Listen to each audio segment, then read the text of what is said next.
अब हम cut off पे आ जाते हैं फटाफट से। हमारी 4 एकेडमी थी जैसे मैंने बताया, AFA, IMA, NA।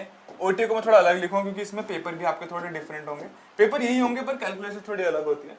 Now about AFA, आपके तीनों पेपर थे, कौन कौन से थे?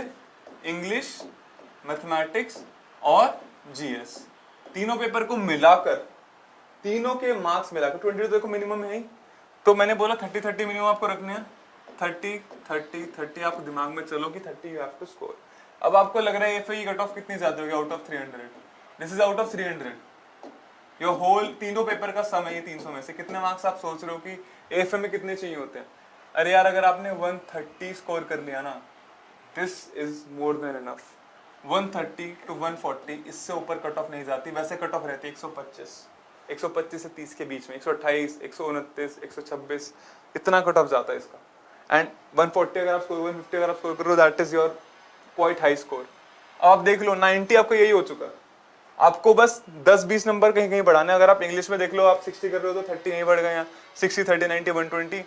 GS में आपके 30 आ रहे, मैथ्स में आपका 40 भी आएगा तो भी आपका कट ऑफ क्लियर है। AFA की हाईएस्ट कट ऑफ AFA की होती है।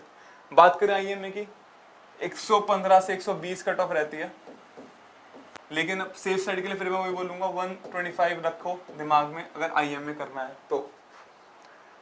NA की कट ऑफ रहती है आपकी 105 के अराउंड, 105 से 108 के बीच में। और सबसे कम कट ऑफ रहती है आपकी NA की। बस इसमें एक स्पेसिफिकेशन ये होती है कि if you have to join NA you should be from BTech। तो जो बच्चे टेक्निकली BTech के उनके लिए एक प्लस पॉइंट है, you can easily go for 105 cut off. 105 is actually quite easy to score. अगर तीनों को मिला दो तो 15 मार्क्स से बढ़ाने आपको, कहीं भी आप राइज कर सकते हो। ये आपके सबसे बेसिक बताया मैंने आपको। इतना तो आप कर ही लोगे इजीली यार पढ़ के। बस 10-15 मार्क्स के लिए एफर्ट मारना पड़ेगा। वो BTech वाला बच्चा NA में मार ले, जिसको 20-25 मार्क्स के लिए मारना पड़े IMA में मार ले, जिसको लगता है ज्यादा कर सकता है AFA के लिए कर ले। बात करते हैं OTA की। OT में आपके होते हैं, देखो पेपर ये 3 होते ही हैं। बस OTA वाले के लिए क्या होता है, इंग्लिश और GS का स्कोर देखा जाता है। ठीक है, इंग्लिश और GS में आपको मिनिमम कट ऑफ पार करनी है, तभी आप कहीं ना कहीं क्लियर करोगे सारे। इंग्लिश और GS आपने अगर कर लिया और आपने 85 से 90 के बीच में स्कोर कर गए, this is your cut off for OTA। वैसे 78 भी गई है, 79 भी गई है, बट एक मार्जिन दे रहा हूँ कि 85 से 90 अगर आप स्कोर कर रहे हो तो आप कट ऑफ क्लियर कर जाओगे। ठीक है ना, OTA की बात ही। अब पेपर होता कैसे है, सबसे पहले आपका इंग्लिश होगा, ठीक है ना, उसके बाद आपका GS होगा। जिस बच्चे को OTA के लिए करना है, इंग्लिश और GS के बाद घर जा सकता है, कोई बड़ी बात नहीं। जिसको इन तीनों के लिए भी करना है वो मैथमेटिक्स भी देगा और ये कट ऑफ को ध्यान रखेगा। ठीक है ना, जिसको खाली OTA करना है वो इसको ध्यान रखेगा। ठीक है, तो ये आपका बेसिक कट ऑफ सिस्टम था। अब आप देख रहे हो कितना इजी है इस पेपर को स्कोर करना, कोई बड़ी चीज नहीं है। बस आप थोड़ा एफर्ट करो। और आप देख रहे हो क्लास 1 इंस्टीट्यूट ऑफ बिजनेस में आप जा रहे हो, इसके बाद यार बहुत सेटल्ड लाइफ है आपकी, फोकस रखो। इसके बाद आपका SSB इंटरव्यू होगा, मैं उस पर भी एक लेक्चर लूंगा। और SSB इंटरव्यू में आई मेक श्योर कि आप लोगों को पूरी पता हो कि व्हाट इज रिक्वायर्ड। ठीक है ना, तो पहला फोकस है आपका रिटन एग्जामिनेशन। अगर ये नहीं हुआ है तो कुछ नहीं होना। तो अब मैं बता रहा था कि what is the safe number of attempts, right. देखो यार, इंग्लिश, GK और मैथ्स ऐसे लिख लेते हैं, ठीक है ना। सेफेस्ट अटेम्प्ट क्या है आपके? अब आप इंग्लिश में देखो तो बहुत इजी क्वेश्चन जो आपके आते हैं वो होते हैं 60 to 70। ये आपके बड़े इजी क्वेश्चन होते हैं, बहुत इजीली कोई बच्चा स्कोर कर लेगा। फिर हल्का सा लाइक 0.5 या 1% ऊपर करके थोड़े से 20 क्वेश्चन होते हैं। फिर 1.1% और ऊपर करके और 20 क्वेश्चन होते हैं।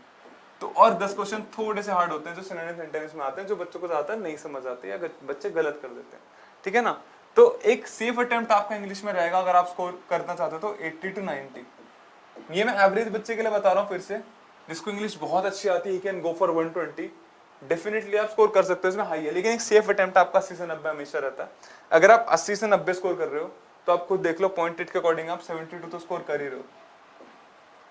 And this is very good marks in English. ठीक है ना, GK की मैं बात करूं तो मैंने खुद ने ये देखा था कि अगर आप 40 to 50 क्वेश्चन अटेम्प्ट करते हो तो ये बहुत अच्छा अटेम्प्ट है, क्योंकि GK थोड़ी हाई लेवल की आती है।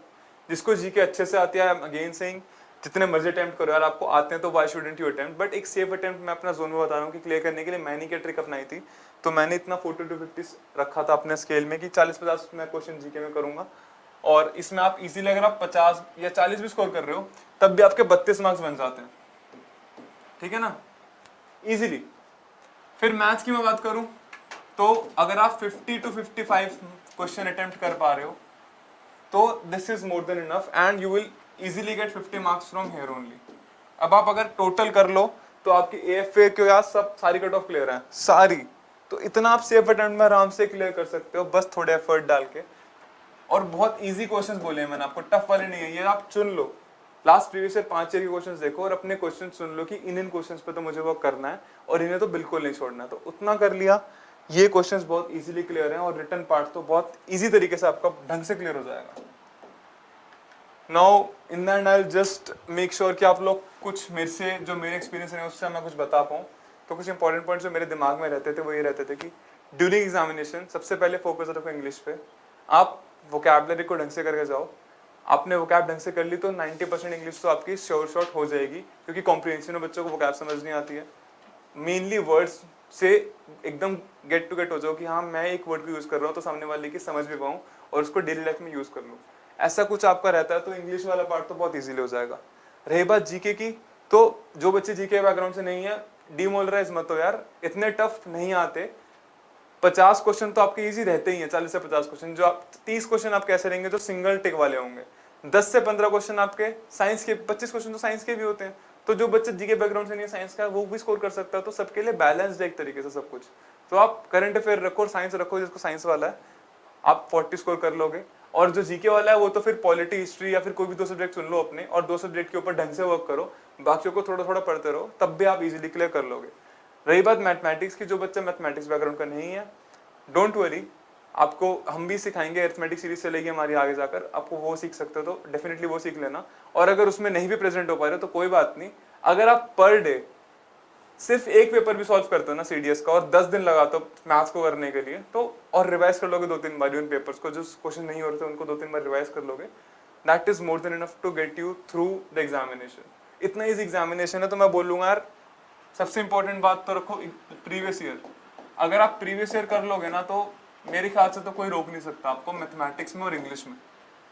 रही बात जीके की, तो टू गेट टू नो कि क्वेश्चन आ कहां से रहे हैं प्रीवियस ईयर करने चाहिए। एक बार पता चल गया क्वेश्चन कहां से आ रहे हैं तो आप कहीं से भी निकाल लोगे, लेकिन इतना टाइम अभी नहीं होगा कि बच्चे निकाल पाए। कोई है तेज तो निकाल सकता है, डोंट, मैं ये नहीं बोलूंगा नहीं कर सकते, डेफिनेटली कर सकते हो। पर नहीं करना चाह रहे हो तो करंट अफेयर्स ढंग से कर लो और अपने 2 सब्जेक्ट पकड़ लो।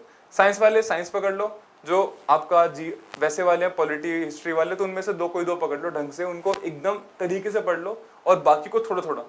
तो बाकियों में से एक दो कर लोगे और उसमें से कम 21 में से 18 से चलना, तो आप बहुत इजीली स्कोर कर लोगे जीके के अंदर और ये आपका पूरा रिटन एग्जामिनेशन आपको क्लियर करा देगा। तो आई थिंक मेरी जो ट्रिक्स जो भी ट्रिक्स तो मैं नहीं बोलूंगा, जो भी मैंने आपको बताया अपना एक्सपीरियंस वो आपके लिए काम आया होगा। एंड आप अपने एग्जामिनेशन में ढंग से फोकस रखो।